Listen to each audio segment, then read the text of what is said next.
ಬಿಜೆಪಿಯವರು ಬಜೆಟ್ ಪುಸ್ತಕ ತೆರೆದು ಓದಿದ್ರಾ ಅಥವಾ ಪೋಸ್ಟರ್ ಹಿಡಿದು ಟ್ವೀಟ್ ಮಾತ್ರ ಮಾಡಿದ್ರ?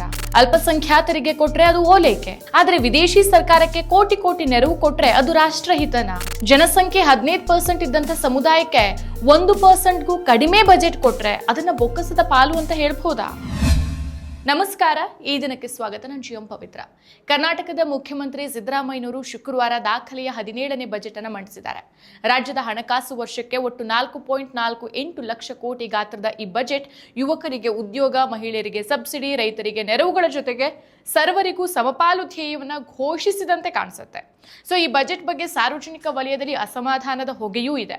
ಸೊ ಸರ್ಕಾರ ದುಂದು ವೆಚ್ಚಗಳ ಕಡಿವಾಣಕ್ಕೆ ಯಾವುದೇ ಕ್ರಮಗಳನ್ನ ತೆಗೆದುಕೊಂಡ ಬಗ್ಗೆ ಬಜೆಟ್ ಅಲ್ಲಿ ಉಲ್ಲೇಖಿಸಿಲ್ಲ ಅನ್ನೋ ಅಸಮಾಧಾನದ ಹೊಗೆ ಆಡ್ತಾ ಇದೆ. ಈ ಮಧ್ಯೆ ಬಿಜೆಪಿ ಸಂಸದ ತೇಜಸ್ವಿ ಸೂರ್ಯ ಅವರು ಎಕ್ಸ್ ಅಂದ್ರೆ ಹಿಂದಿನ ಟ್ವಿಟರ್ ನಲ್ಲಿ ಈ ಬಜೆಟ್ ಅನ್ನ ಟೀಕಿಸಿದ್ದಾರೆ.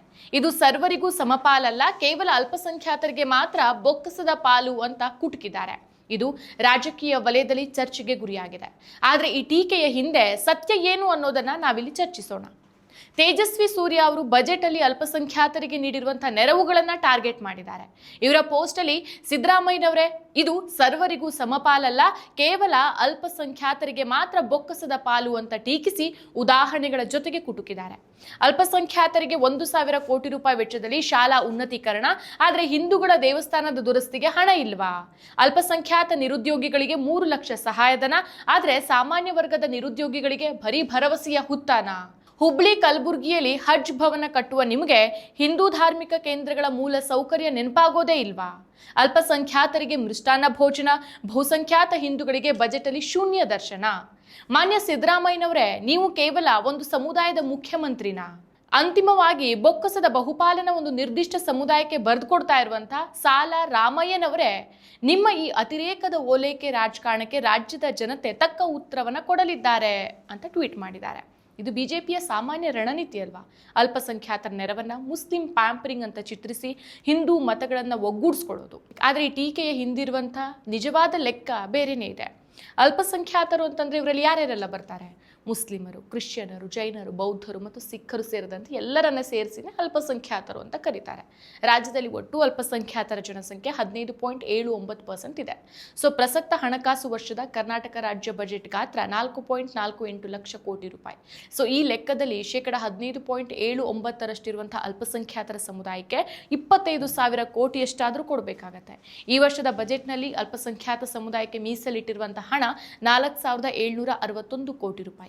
ಕಳೆದ ವರ್ಷ ಕೊಟ್ಟಿದ್ದು 4,384 ಕೋಟಿ ರೂಪಾಯಿ. ಮುಖ್ಯಮಂತ್ರಿ ಸಿದ್ದರಾಮಯ್ಯನವರು ತಮ್ಮ ರಾಜಕೀಯ ಜೀವನದಲ್ಲಿ ಒಂದು ಪದವನ್ನ ಆಗಾಗ ಬಳಸ್ತಿರ್ತಾರೆ, ಸಾಮಾಜಿಕ ನ್ಯಾಯ.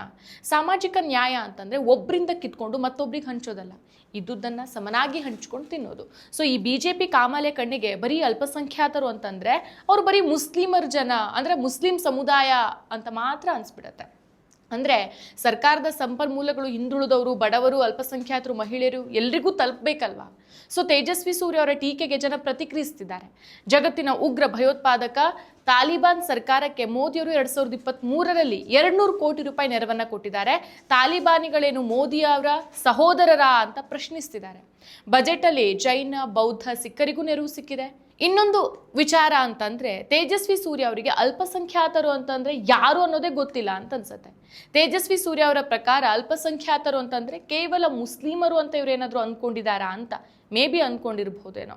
ಸೊ ಬಿಜೆಪಿಯ ಎಲ್ಲಾ ನಾಯಕರು ಸಿದ್ದರಾಮಯ್ಯ ಪ್ರತಿ ನಾಗರಿಕನ ಮೇಲೆ ಸಾಲ ಹೊರಿಸಿದ್ದಾರೆ, ಚೊಂಬು ಕೊಟ್ಟಿದ್ದಾರೆ ಅಂತ ಟೀಕಿಸಿದ್ದಾರೆ. 12 ವರ್ಷದಿಂದ ಮೋದಿ ಸರ್ಕಾರ ಮಾಡಿದ್ದೇನು?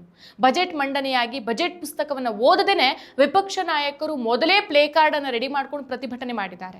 ಇದು ಅವರಿಗೆ ಬಜೆಟ್ ಬಗ್ಗೆ ಗಂಭೀರತೆ ಇಲ್ಲ ಅನ್ನೋದನ್ನ ಸೂಚಿಸುತ್ತೆ. ಸೊ ಸಿದ್ದರಾಮಯ್ಯ ಅವರ ಬಜೆಟ್ ಸರ್ವರಿಗೂ ಸಮಬಾಳು ಧ್ಯೇಯದ ಜೊತೆಗೆ ಬಂದಿದೆ. ಅಲ್ಪಸಂಖ್ಯಾತರಿಗೆ ನೀಡಿರೋದು ಅವರ ಬಡತನ ಮತ್ತು ಶಿಕ್ಷಣದ ಕೊರತೆಯನ್ನು ನೀಗಿಸೋದಕ್ಕೆ. ಇದು ಸಂವಿಧಾನದ ಆಶಯ ಕೂಡ ಹೌದು. ಸೊ ಬಿಜೆಪಿಯ ಟೀಕೆ ರಾಜಕೀಯ ಲಾಭಕ್ಕಾಗಿ ಮಾತ್ರ. ಬಿಜೆಪಿಯವರೇ, ಟೀಕೆ ಮಾಡೋ ಮೊದಲು ಪುಸ್ತಕವನ್ನ ಓದಿ. ರಾಜ್ಯದ ಜನತೆಗೆ ಸಮಾನತೆಯ ಅಗತ್ಯ ಇದೆಯೇ ಹೊರತು ಸಮುದಾಯಗಳ ನಡುವೆ ದ್ವೇಷ ಬಿತ್ತೋದಲ್ಲ. ಮತ್ತಷ್ಟು ವಿಶೇಷ ವಿಡಿಯೋಗಳನ್ನು ನೋಡಲು ಮತ್ತು ಹೊಸ ವಿಡಿಯೋಗಳ ಬಗ್ಗೆ ತಿಳಿಯಲು ಈ ದಿನ .com ಯೂಟ್ಯೂಬ್ ಚಾನೆಲ್ ಸಬ್ಸ್ಕ್ರೈಬ್ ಮಾಡಿ ಮತ್ತು ಬೆಲ್ ಐಕಾನ್ ಕ್ಲಿಕ್ ಮಾಡಿ.